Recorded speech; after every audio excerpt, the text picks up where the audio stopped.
स्वागत है आपका नरेट बाय सुनील के 16th एपिसोड में। और स्टार्ट करते हैं पहली स्टोरी को फटाफट, जो कि है राजस्थान की। और ये भाई कहते हैं कि इन्होंने फोटोग्राफी का अपना काम शुरू किया था और थोड़ी देर में इनका स्टूडियो जो था काफ़ी अच्छा चल रहा था, क्योंकि जो इनकी क्वालिटी वगैरह थी काफ़ी अच्छी थी और जो सर्विस वगैरह होती है वो भी इनकी काफ़ी दुरुस्त थी। तो खैर इनके कहते हैं कि जो नेबर थे उनके आगे कोई कॉमन रिश्तेदार थे, तो उन्होंने इनको रेफर किया। एक फर्दर इनके कोई फ्रेंड जो था उसकी जो बेटी की शादी थी, और जो ये शादी थी इनके घर से कोई 70-80 किलोमीटर दूर थी।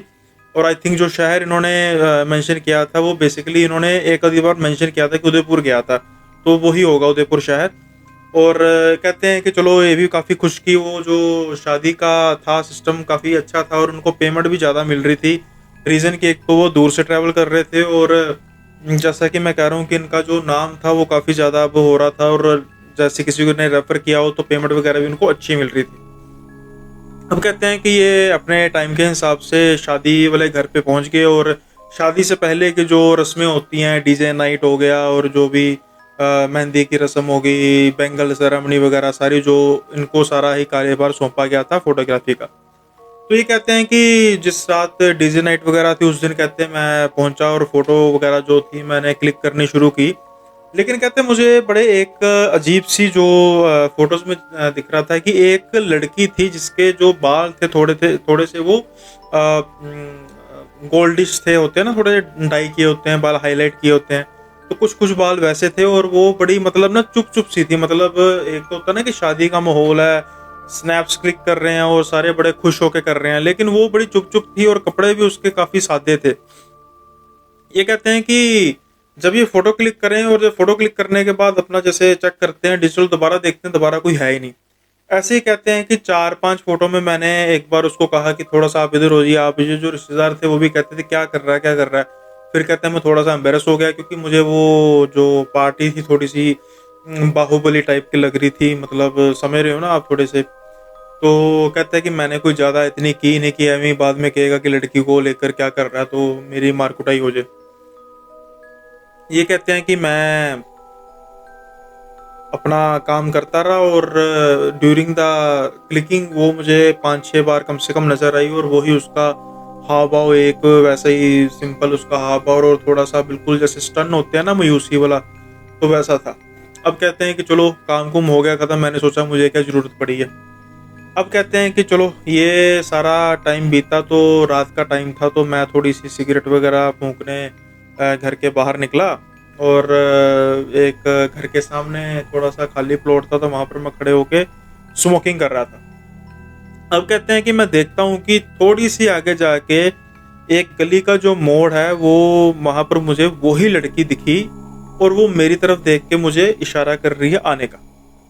अब कहते हैं कि मैं थोड़ा सा इस चीज को हैरान परेशान हो गया कि यार ये क्या मतलब, इस टाइम पे एक लड़की और सुनसान सा एरिया है, और पता नहीं ये क्या मुझे क्यों बुला रही है।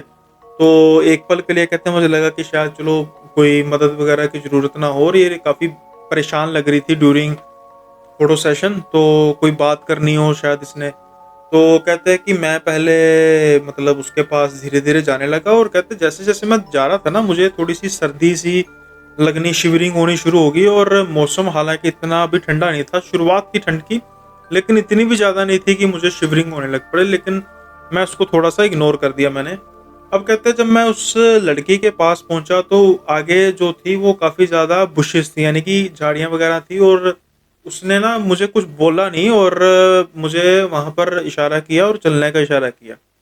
अब कहते हैं कि मुझे थोड़ी सी गेम जो है वो खराब लगने लग पड़ेगी। ये क्या सिस्टम है भाई, झाड़ियों की तरफ क्यों लेके जा रही है।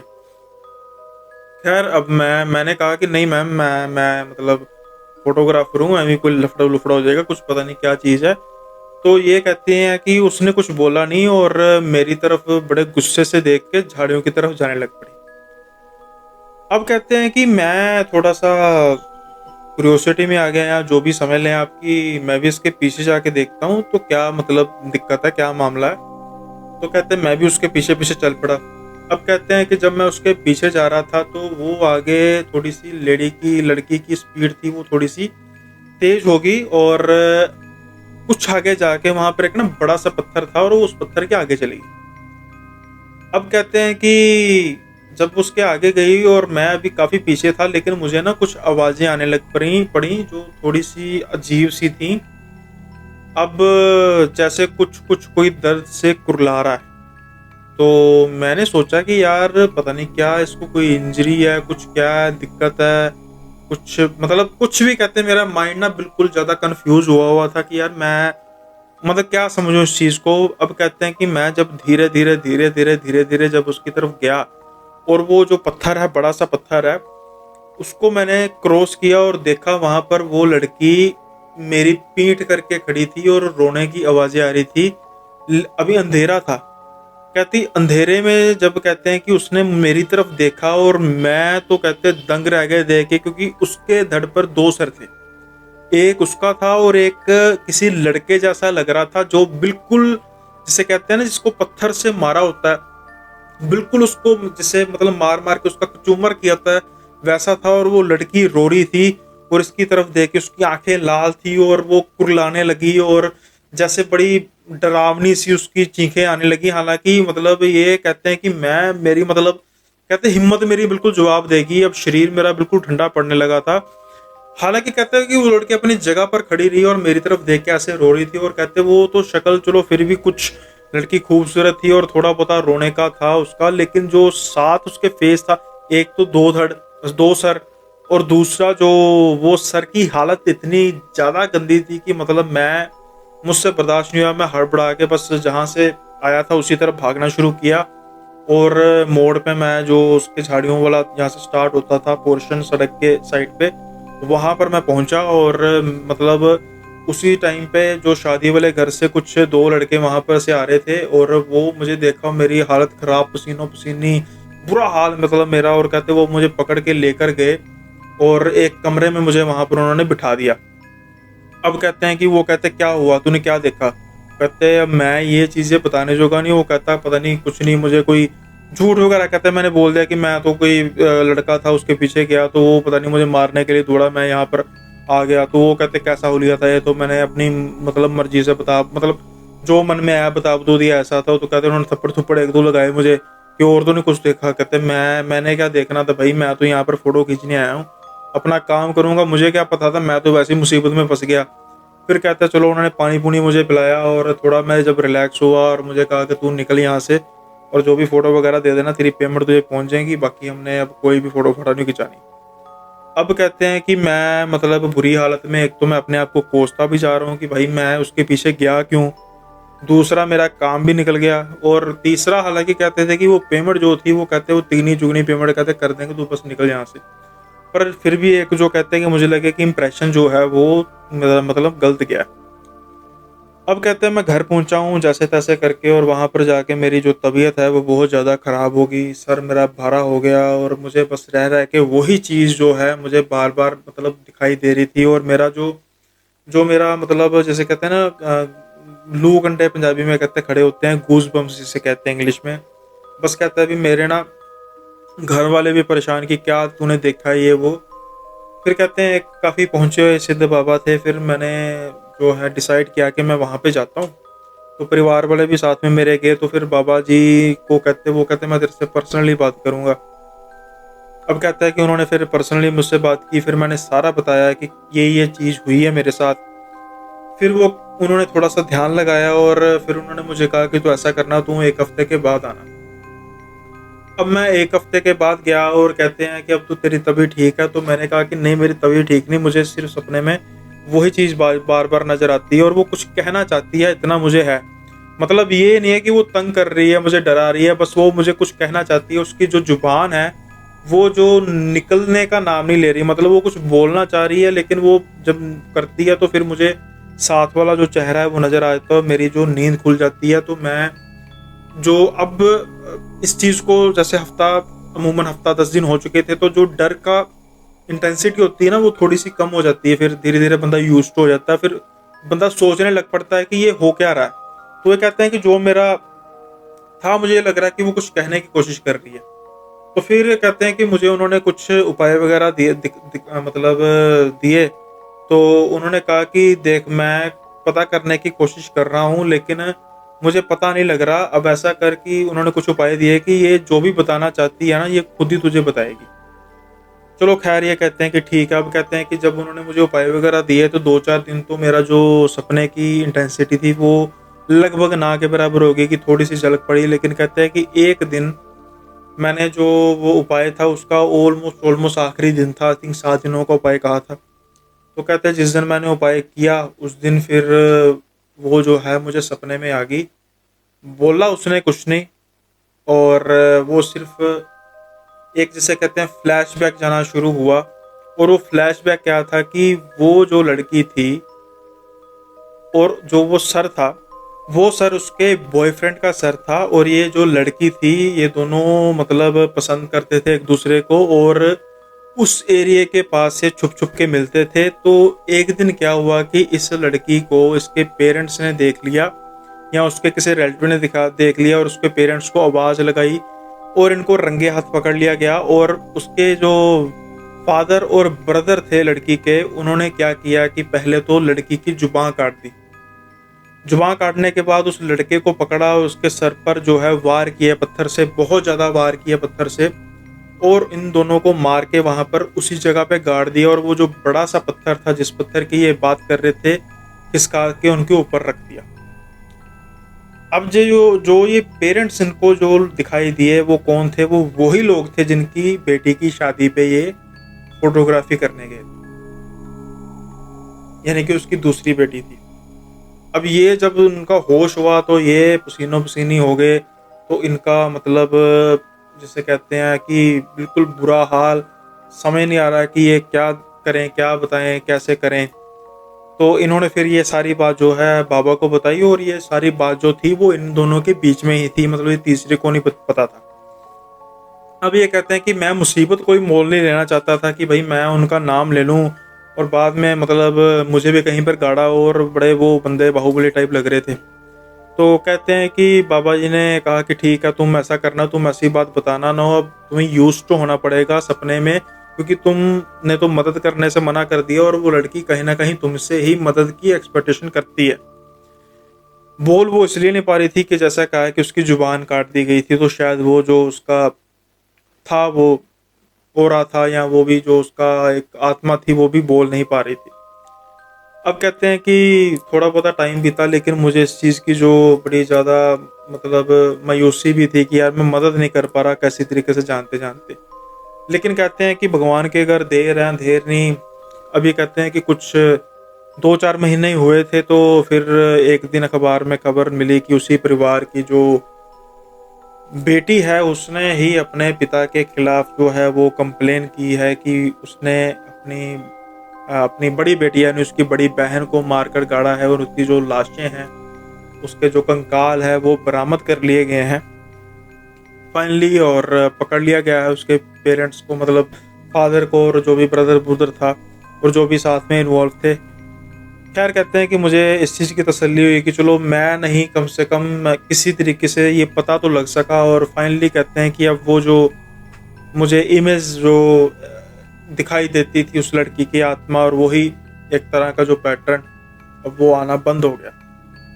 तो ये एक काफ़ी ज़्यादा दहलाने वाली थी, जहाँ पर एक घोस्ट है जो वो एक मदद मांग रहा है, और उसका जो वर्णन बता रहे हैं, मतलब हुलिया बता रहे हैं, वो बड़ा डरावना था यार। मतलब खुद सोचो कि एक आदमी के या औरत के सर पर 2 सर लगे हों तो क्या क्या महसूस होगा। खैर, तो अब चलते हैं अगली स्टोरी की ओर। और ये जो स्टोरी है ये एक कलकत्ता की स्टोरी है। कलकत्ता में कोई खास जगह है जहाँ पर ग्राउंड है, और ग्राउंड के बीचों बीच में एक बिल्डिंग है। कहा जाता है कि ये बिल्डिंग जो है वो कंप्लीट नहीं हुई, मतलब उसके बेसिकली 10 फ्लोर से ज़्यादा बनने थे, लेकिन 6 फ्लोर तक वो, मतलब 5 फ्लोर उसके कंप्लीट हैं, छठा फ्लोर जो है उसका वो इनकम्प्लीट है, और 5 फ्लोर तक तो जो है वो रिहाइश है। छठे फ्लोर में यानी कि है भी इनकम्प्लीट, और वहाँ पर कहते हैं कुछ जाता नहीं है। और जो इसके बारे में कहावत है वो ये है कि यहाँ पर जो बिल्डर था उसकी बेटी ने छठे फ्लोर से छलांग लगा के सुसाइड कर लिया था। वजह क्या थी इसके बारे में कुछ अलग अलग तरह की बातें हैं, ये नहीं कहा जा सकता कि क्या था, लव रिलेशन था कुछ, और थी, घरेलू कलह थी ये, इसके बारे में पता नहीं। लेकिन कहते हैं कि जब से उसने जंप लगाई और उसकी वहाँ पर मौत हुई, फिर उसके बाद छठे फ्लोर पर खास तौर पर काफ़ी पैरानॉर्मल एक्टिविटीज़ होने लग पड़ी। वहाँ पर जो मजदूर थे वो जब जाते थे, यानी कि तब तक तो ये नहीं था ना कि कंप्लीट करना था, लेकिन ऐसा उनको फील होता था कि कोई उनके आसपास है। और यहाँ तक कि जो किनारे पर काम कर रहे होते थे वहाँ पर उनको, किसी मजदूर को एक दो बार ऐसा लगा कि कोई उसको पीछे से धक्का दिया है और बड़ी मुश्किल से उन्होंने जान बचाई। फिर उसके बाद जो कॉन्ट्रैक्टर वगैरह थे उन्होंने कर ली तौबा कि भाई हम ये छठा फ्लोर नहीं बनाएंगे, ये अब यहाँ से आगे हम बिल्डिंग नहीं तैयार करेंगे। और नेचुरली बात है कि जब छठा फ्लोर नहीं बनेगा तो उसके ऊपर कैसे बन जाएगा। तो कहते हैं कि चलो 5 फ्लोर तक तो ऐसा कोई ऐसी मतलब न्यूज़ वगैरह सुनने को मिलती नहीं थी। तो ये दो जो फ्रेंड हैं इनका कुतूहल था कि ऐसा वैसा कुछ नहीं, हम हैं जिसे कहते हैं अभी स्ट्रॉन्ग बंदे, हम दिखाएंगे छठे फ्लोर पर जाकर और दिखाएंगे कि कैसा मतलब ऐसा ऐसा कुछ भूत प्रेत कुछ नहीं होता। वैसे ही पता नहीं लोगों का, जिसे कहते हैं ना आजकल हो गया दूसरे की प्रॉपर्टी को करना। और हम देखो मतलब करेंगे कि हमने देखो जी छठे फ्लोर पर जाके वीडियो रिकॉर्ड कर लिया, और उसके बाद हम बिल्डर को दिखाएंगे कि देखो जी हम ये कारनामा करके आए हैं, तो बिल्डर भी खुश हो जाएगा। ऐसी मतलब मन में थी तब ये कि दे देगा रूम मतलब टीन एज थे यार, 18 साल के आसपास, 18 साल 19 साल ज़्यादा होगी, इससे ज़्यादा क्या होगी, टीन में तो 19 तक की है। तो कहते हैं कि अब इनका नाम वगैरह तो मेंशन नहीं है, लेकिन हम लेट्स से एक का नाम अमित रख देते हैं और दूसरे का नाम हम रख देते हैं अंकित। अब अमित और अंकित की ये सलाह चली, तो जो अंकित था वो मानने के लिए तैयार नहीं था। वो कहता था कि नहीं यार छोड़ पड़ा रहने दे, कुछ ऐसे ही मतलब आपदा अपने गल क्यों डाल लेनी, हमें कल को कोई दिक्कत होगी तो बाद में सारी उम्र भुगतेंगे। तो जो अमित था वो फिर इसको थोड़ा सा मतलब डांटता था या फिर मजाक भी उड़ाता था कि तू है ही फट्टू है, तेरे से तो कुछ होगा ऐसा वैसा। तो एक दिन इनकी बहुत ज़्यादा इस चीज़ को लेकर बातचीत होगी, तो इन्होंने अमित ने कहा कि देख भाई मैं कल रात को 9-10 बजे वहाँ पर पहुँच जाऊँगा बिल्डिंग में, और तू आएगा नहीं आएगा तो तुझे फट्टू डिक्लेयर कर दिया जाएगा और मैं सारे फ्रेंड्स को तेरी शिकायत लगाऊंगा। खैर कहता ठीक है, मैं तो नहीं आने वाला। अमित जो था वो 9:30 के आसपास वो बिल्डिंग में पहुंच गया। अब वो देख के हैरान हो जाता है कि अंकित जो था वो पहले से ही वहां पर बैठा हुआ था। अब ये देख के तो वो कुछ भी हुआ, हैरान हुआ, ला भी तू तो कह रहा था कि मैं आऊंगा नहीं, मैंने तो सोचा था कि तेरा मजाक बनाया करूंगा, तो तू यहाँ पर पहले तैयार बैठा है। तो उसने कुछ देख के स्माइल वगैरह पास नहीं की और बड़े ही सार्कास्टिक जो लुक मुझे देखकर कहता चलना नहीं है ऊपर चलें। तो मैंने कहा हाँ भाई इसी काम के लिए तो आए हैं। तो उसने कहा कि हाँ इसी काम के लिए तो आए हैं और आज काम जो है वो पूरा हो जाएगा। तो मैंने सोचा कि यार बड़ी अजीब सी बात कर रहा है कि यार ये क्या मतलब दिक्कत वाली बात, मतलब काम पूरा हो जाएगा ऐसी तो कभी बात करता नहीं है। तो बड़ा सीरियस सा लग रहा है, यहाँ फिर सोच रहा था कि डर क्या होगा। खैर कहते हैं कि ये चीज़ों को मैंने किया सेपरेट और मैंने कहा कि चलते हैं ऊपर। अब कहते हैं वहाँ पर जो लिफ्ट थी वो उसका कुछ होगा, कोई दिक्कत होगी या कुछ, मेरे हिसाब से कई बार होता ना वो सोसाइटी वालों को अथॉरिटी होती है और दूसरे किसी को नहीं, मतलब क्लियरली मैं कह सकता कुछ ऐसी दिक्कत होगी, ये सीढ़ियों से चढ़ने लग पड़े। अब ये अमित पीछे पीछे है और अंकित ऊपर ऊपर, और थोड़ी सी ऊपर जाके वो पीछे देखकर इस पर स्माइल देता है, बड़ी अजीब सी, जैसे कहा मैंने सार्कास्टिक सी। खैर ये चीज चल रही है तो दूसरा फ्लोर, तीसरा फ्लोर और चौथे फ्लोर तक जब कहते पहुंचा ना, तो मतलब ये सारी बात, मतलब 10 बजे का टाइम था और ये सारी बात को करते करते और स्टार्टिंग करते करते 10 बज गए थे ऑलमोस्ट। अब कहते जैसे ही 4th फ्लोर जो है वो क्रॉस हुआ तो मुझे एकदम कॉल आ गई।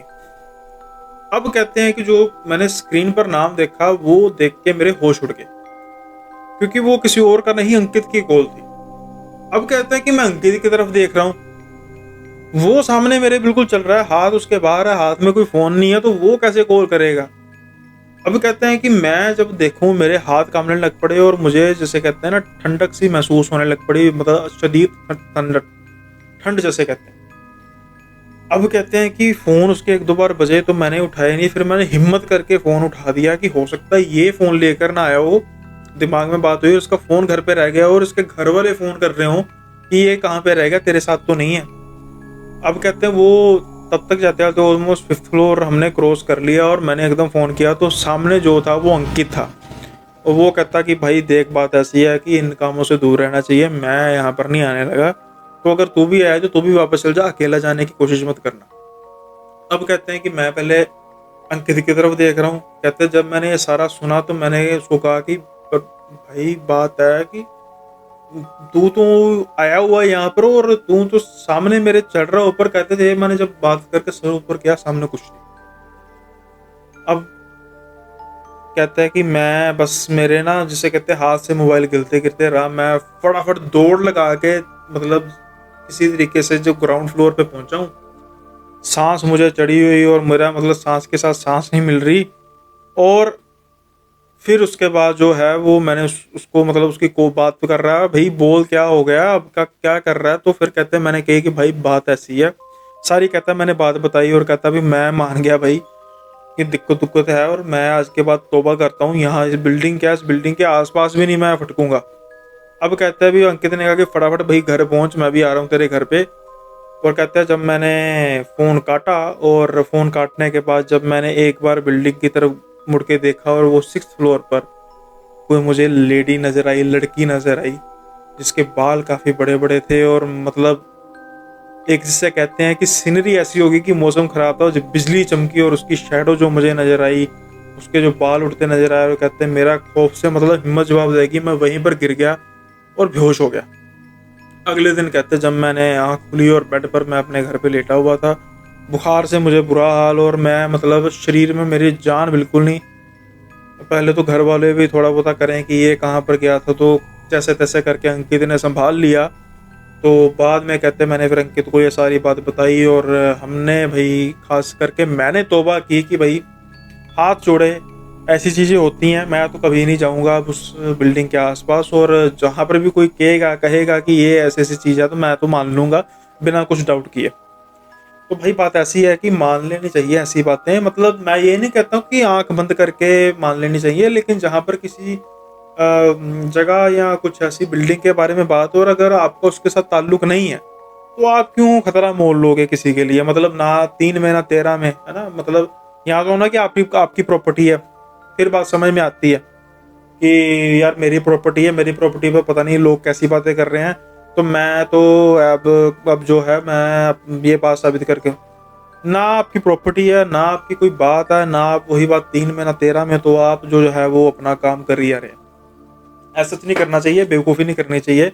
जैसा कि मैंने कहा है कि मैंने स्टोरी में पहले भी अपनी रिसेंट स्टोरीज में बताया हुआ है कि भाई जो मेरे नानके परिवार ने पहले घर लिया था तो वो हॉन्टेड था, वहाँ पर एक प्रेग्नेंट लेडी की आत्मा थी।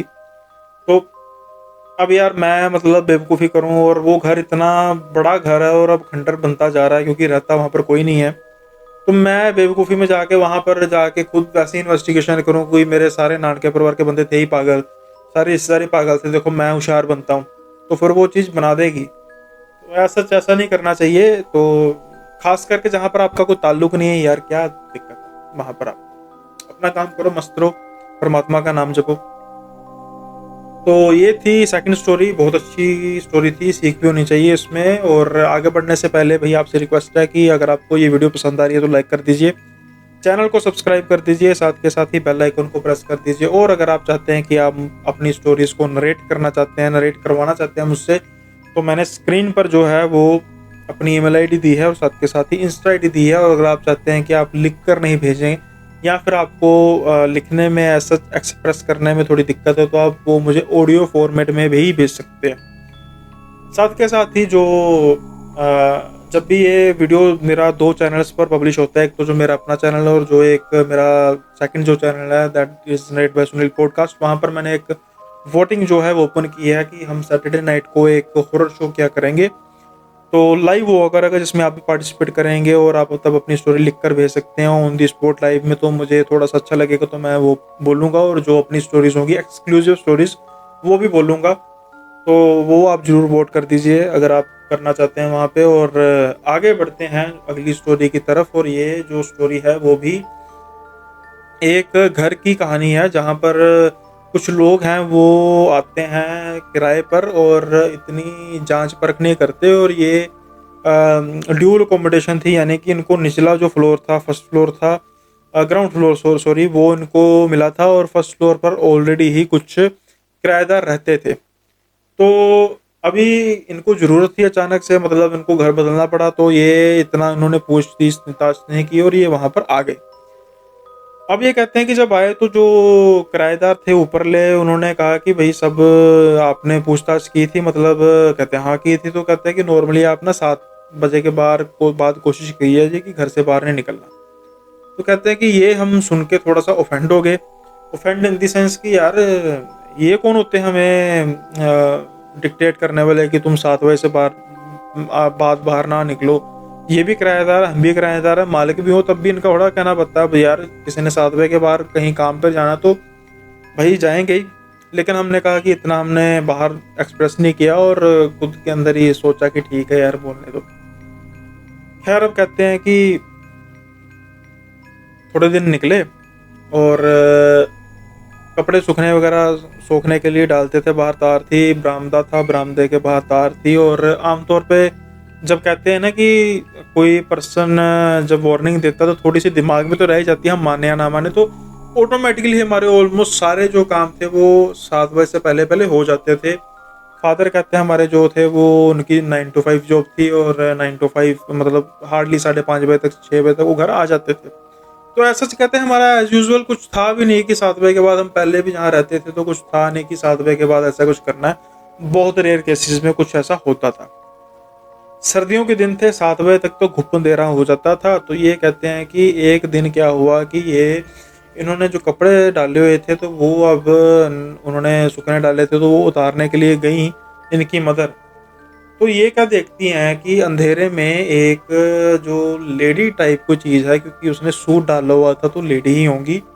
वो जिसे कहते हैं आंगन में, हम जिसे पंजाबी में वेड़ा कहते हैं, वहां पर वो चक्कर लगा रही थी इधर उधर इधर उधर। लेकिन इनका सर जो था ना वो ध्यान सही तरीके से दिखाई नहीं दे रहा था। मतलब कि पहले तो डर गई कि भैया बिना सर की क्या बला चल रही है। लेकिन वो ना कुछ गुनगुनाते गुनगुनाते इधर उधर चल रही थी। तो कहते हैं कि इनका थोड़ा-सा मतलब सेमी हार्ट अटैक आया तो थोड़ी-सी डर गई, फटाफट इन्होंने कपड़े उतारे और अंदर चली गई। अब चलो ये बात होगी। और अगले दिन फिर इन्होंने पूछा ऊपरले किराएदारों से कि जो भी थी, भाभी जी थी, जो भी थी, कि आप कल आंगन में कुछ सैर वगैरह कर रही थी? वो कहते हैं कि नहीं कोई नहीं। तो उनके घर में 1-2 और लेडीज़ भी रहती थी, तो कहा कि उनमें से कोई, कहते हैं नहीं कोई नहीं। कि नीले रंग का कोई सूट डाला हुआ, कहते हैं नीले रंग का सूट हम में से किसी के पास बेसिकली है नहीं है। और पहले ही हमने बात बताई कि कोई था ही नहीं। तो कहते हैं कि क्या हुआ? फिर कहते हैं कि मैंने, मतलब कहते हैं कि उन्होंने बात बताई कि ये सारी बात हुई। तो उन्होंने कहा कि हमने तो आपको पहले ही कहा था कि 7 बजे के बाद आप कोशिश कीजिए कि घर से ना निकलें। अब कहते हैं कि फिर उन्होंने पूछा उनकी मदर ने कि दिक्कत क्या है? कोई 7 बजे के बाद की कहानी क्या है? कहते कि नहीं ऐसी कोई हमें नहीं पता, लेकिन मतलब जो निचले रिश्तेदार थे ना, किराएदार थे, वो भी नहीं निकलते थे, तो हमने सच आपको कह दिया। अब कहते हैं कि ये सोच के हमने सोचा, मैंने सोचा कि शायद ये हमें पसंद नहीं करते, हमें निकालना चाहते हैं। और पिछला भी किराएदार की बात कर रहे हैं, तो कुछ ऐसा ना हो कि यही घूम-घाम के रही हो और हमें कराने की बात कर रही हो कि मतलब निकल जाएँगे ये भी। खैर अब ये भी टाइम बीत गया और उसके बाद कहते हैं कि जब ये हुई तो कभी-कभी हमें कुछ परछाई सी नज़र आने लग पड़ती थी रात के टाइम पे। तो हम यही सोचते थे कि ऊपर वाले ना होंगे तो वैसे हो तो हमारा जो उनके साथ कॉन्टैक्ट है वो भी ऑलमोस्ट ना के बराबर था। अब कहते हैं कि ऐसे ही भई एक बार एक दिन रात की बात है कि पानी ख़त्म हो गया और जो पानी था वो नलके के थ्रू उनको मिलता था, टूटी वगैरह नहीं थी, तो नलका था वो जो आंगन में था। अब कहते हैं कि इनकी मदर जो थी वो अब आंगन में गई और आंगन में वो पानी था वो भरने लग पड़ी। और जो नलका था वो दीवार के, जो घर की मेन दीवार है साइड की, उसके साथ और उसके साथ एक बड़ा-सा पेड़ था, जिसकी शाखाएँ जो थी वो घर के इस तरफ दिखती थी। अब क्या हुआ, जब वो नलके से पानी भर रही थी ना, तो उनको साइड के परछावे में दिखा दिया कि 2 टाँगें हैं वो इस तरीके से हिल रही है, उसका परछावा। अब ये देख के पहले हैरान हुई कि हवा वगैरह इतनी चल नहीं रही, और छत मतलब दरख्त पर या पेड़ पर कोई चीज़, ऐसी कोई चीज़ होगी कपड़े नुमा जो लटकी है। एकदम जब उनका ध्यान गया, तो वहाँ पर वही नीले सूट वाली एक जो लेडी थी, वो टाँगे लटका के इनको देख रही थी और हँस रही थी। और जो सबसे ज़्यादा अजीब बात थी, उसकी आँखें थी ही नहीं, मतलब बिल्कुल ब्लैक थी आँखें। अब कहते हैं कि ये देखने की चीज़ हुई तो इनकी माताजी पहले पीछे गिरीं, और उसके बाद उसको ध्यान से देखा कि मतलब मेरा कुछ गलती नहीं, कोई वही किराएदार तो नहीं ऐसा कांड कर रहे, लेकिन आंखें थोड़ा ब्लैक होंगी बिल्कुल। अब कहते हैं कि ये तो फटाफट अंदर कहीं जाके चीख पुकार करनी शुरू कर दी और सबको इकट्ठा कर दिया। जब उन्होंने बाहर जाके देखा, बाहर कोई था नहीं, लेकिन वो मानने को तैयार नहीं। मैंने कहा कि वही है, मदर उनकी कहती है। कहते कि अगले दिन फिर हमने किराएदारों को हम्बली बात की कि देखो बात ऐसी है, हमें ऐसा लगता था, लेकिन अब जो कल चीज़ देखी है वो तो बिल्कुल अजीब चीज़ है। फिर किराएदारों ने कहा कि देखो हम आपको परेशान नहीं करना चाहते थे, हमारा मतलब था ये कहने का कि यहाँ पर जो पहले किराएदार थे वो कहते थे कि नीचे उनको कुछ चीज़ दिखाई देती है। श्योर हम भी नहीं थे। अब हम आपको सीधे तौर पे कह देंगे कुछ ऐसी चीज़ है, तो आप मकान मालिक को कह देंगे तो वो हमें बाहर कर देंगे। तो अब आपने चीज़ देख ली है, तो हमारी आपसे यही राय है कि आप तो कोशिश करो, अगर आपकी मजबूरी है, आप यहाँ पे रहना ही रहना है, अगर आपको कहीं और घर नहीं मिल रहा, तो 7 बजे के बाहर बाहर ना निकलो। और अगर है तो फिर आप कोशिश करके घर चेंज कर लो, कि हम भी कोशिश कर रहे हैं चेंज करने की, हमें मिल नहीं रहा। जिस दिन हमें मिला हम भी निकल जाएंगे, क्योंकि कई बार देर रात रात को आना तो पड़ता ही है ना। तो ये बात हुई, तो कहते हैं कि इसके बाद इन्होंने घर जो है चेंज करने की फटाफट की कि अब यहाँ पे रहने का कोई सवाल ही नहीं है, और बिल्कुल सवाल होना भी नहीं चाहिए। उसने अपनी झलक दिखला दी और बाद में वो आपको हार्म भी कर सकती है। तो खैर ये एक बड़ी अजीब स्टोरी थी, और ऐसी जो चीज़ नज़र आ जाए तो वैसे ही किसी पर्सन का जो दिल गुर्दा बाहर आ जाता है। आज के जो एपिसोड था वो इतना ही था, और आई होप आपको जो आज का 16th एपिसोड है पसंद आया होगा। और साथ के साथ ही जो चैनल का सब्सक्रिप्शन रेट है वो भी अच्छा जा रहा है फ़िलहाल के लिए, और रिटेंशन वगैरह काफ़ी अच्छी जा रही है। Thank you so much for that. और अगर चैनल पर नए हैं तो सब्सक्राइब करना मत भूलिएगा, शेयर कीजिए वीडियो को अपने फ्रेंड्स के साथ। साथ के साथ ही वीडियो को लाइक करके बेल आइकन को जरूर जो है प्रेस कर दीजिए, ताकि आपको आने वाले वीडियोस के नोटिफिकेशन मिल सकें। इसी के साथ ही अब है आपसे विदा लेने का समय, और मिलेंगे जल्दी ही 17th एपिसोड में। तब तक के लिए बाय बाय, अपना ख्याल रखिए।